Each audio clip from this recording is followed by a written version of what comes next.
Good morning, students. Today we are going to learn about history first lesson, outbreak of the First World War. 1914 is a turning point in the world history. The political and social processes that began in 1789 culminated in the First World War that broke out in that year and decisively shaped the course of the 20th century. Historians therefore call this as the long 19th century. This was the first industrial war that drew on the economic resources of the entire world and also affected the large section of the civilian population.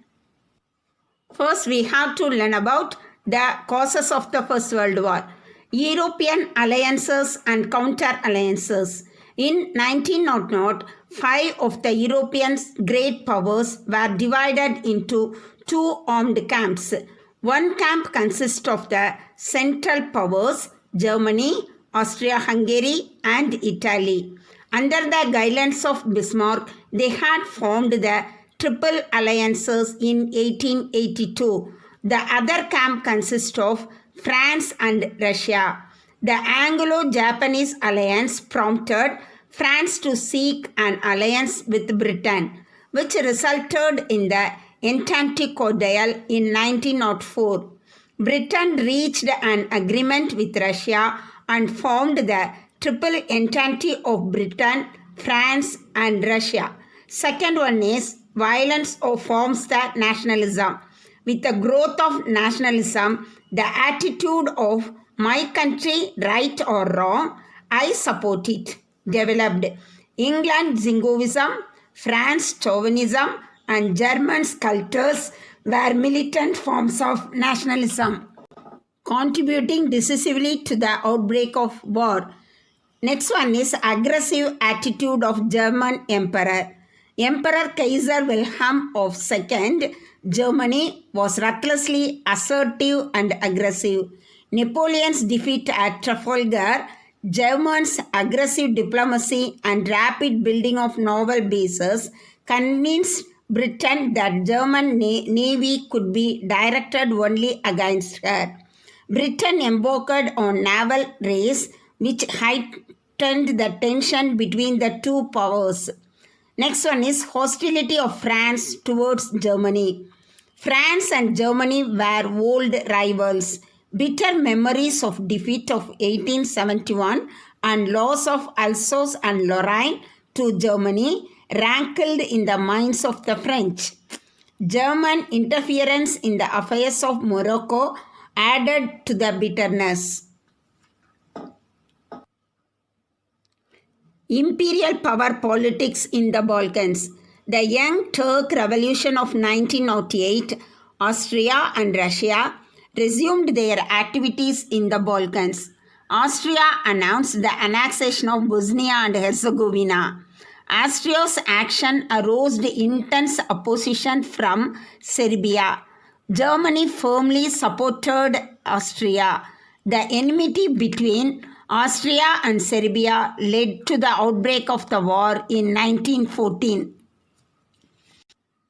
Next one is Balkan Wars. Turkey was a powerful country in the southwest Europe in the first half of the 18th century. Both the Turks and their subject of different nationalities in the Balkans. There were rivalries among Greece, Serbia, Bulgaria and later Montenegro for the control of it. In March 1912, they formed the Balkan League. The Second Balkan War ended with the signing of Treaty of Bucharest in August 1913. Next one is immediate cause. The climax of these events in the Balkans occurred in Sarajevo in Bosnia.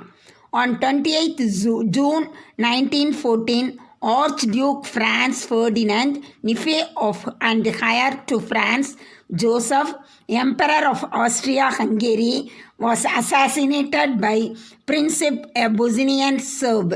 Austria saw in this an opportunity to eliminate Serbia as an independent state. The German violation of Belgian neutrality forced Britain to enter war. Next one is trench warfare. Trenches or ditches dug by the troops enable the soldiers to safely stand and protect themselves from enemy fire.